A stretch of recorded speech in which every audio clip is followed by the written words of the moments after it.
NASA has been working for decades, essentially, on looking at technologies to take the boom out of boom. We'd like to have sonic thump or just sonic sound.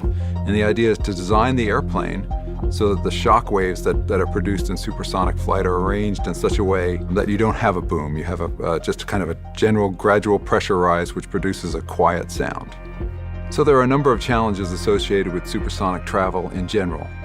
We want the airplanes to be environmentally friendly, so we want them to be quiet around the airport, and we also want them to have low emissions. NASA has worked on a number of technologies which could reduce the noise of sonic boom. Right now we're doing the preliminary design. We call that activity Quest for quiet supersonic technology. So we've tested them in wind tunnels, but now the next phase is to take the technologies and test them in flight. So to do that, we're building an X-plane design and the eventual low-boom flight demonstration aircraft that represents the boom of a larger airplane. The idea is to prove the technology, show how robust it is in a variety of atmospheric conditions, but ultimately to prove that the sound that's created is acceptable to people on the ground.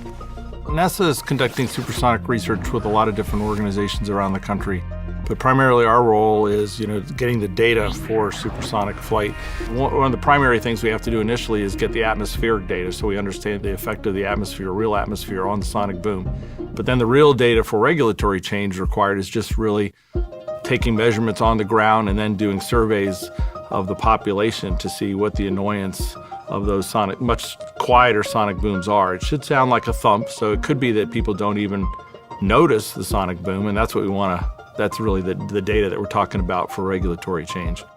So supersonics has kind of been a dream for a long time. Cut your travel time in half. It's a good industry for the U.S. to be getting into. As subsonic commercial airplanes are being built worldwide now, we need some new markets, some new vehicles to maintain our leadership in commercial aviation.